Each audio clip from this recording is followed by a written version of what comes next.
Hindi pala pwede yan. Kahit anong dash, kahit anong skill, kahit pindot ng pindot, walang thrill. Pwede kang sumubok ng 1,000, pero tandaan mo ang aming motto. Hindi ka tatago sa mga buko, kahit gano'n ka pa kalakas, hindi sapat tol. Hindi ka tatago sa mga buko, dito ka tatamaan ng reality check. Dash ka ng dash, jump ka ng jump, pero sa harapan namin, boom, bagsak ang kabante. Hindi ka tatago sa mga buko, akala mo smooth, hindi. Sa mga bugok, walang tatagos. May nagsabing bro, kaya ko yan mag-isa. 5 segundo lang humihingi na ng kasama. Wait lang lahat, ang unang dahilan, pero buong team alam aling pindot na naman. May nag-set up ng trap, may naglagay ng wall, may nagbantay sa gilid, ready sa brawl.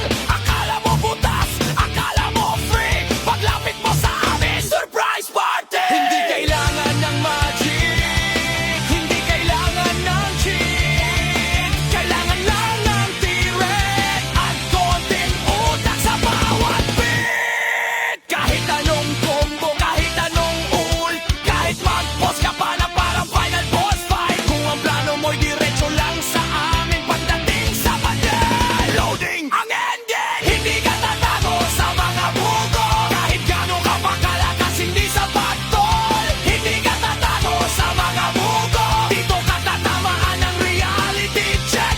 Dash ka ng gato, top ka ng jumper, sa harapan namin, boom, bagsak ang kabante.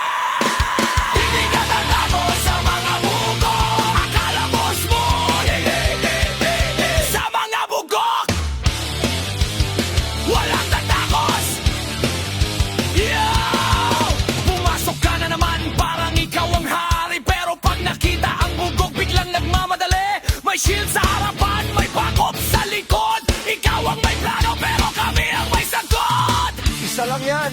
Sabi mo kanina, Easy target. sabi mo pa talaga, pero nung lumapit ka, nag-iba ang eksena. Biglang naging guys, retreat ang sigaw mo sa arena. Hindi kami mabilis, hindi kami flashy, pero kapag pinilit mo, Bang! Goodbye, Flashy! may strategy kami, may keyboard kami.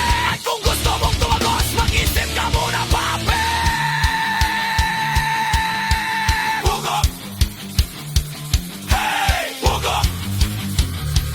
Hey! Hindi kami gagalaw, hindi kami urong. Kahit anong gawin mo, dito ka lang. Hindi ka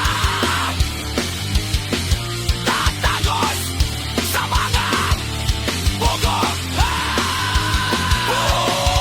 Lumipas ang oras pero ikaw nandyan, paulit-ulit pa rin ang parehong galawan. Sabi mo last try, pang 10 beses na, bro baka oras na para umuwi muna. May bagong strategy, bagong formation, pero pareho pa rin ang destination. Diretso sa pader, diretso sa gulo, tapos sasabihin mo, bakit ako natamaan bro? Kasi nga kaibigan, simple lang ang sagot. Kapag ang bugok nagka-teamwork, mahirap silang lampasan. Hindi kailangan maging pinakamalakas. Basta sama-sama, walang basta, basta makakapasok. Hindi ka tatago sa mga buko, kahit anong feel mo, kahit anong pukpok. Hindi ka tatago sa mga buko, pag sumugod yan, balik ka sa spawn point. Dash ka ng dash, chat ka ng chat, kahit TikTok chill lang, ikaw naman, balik mo.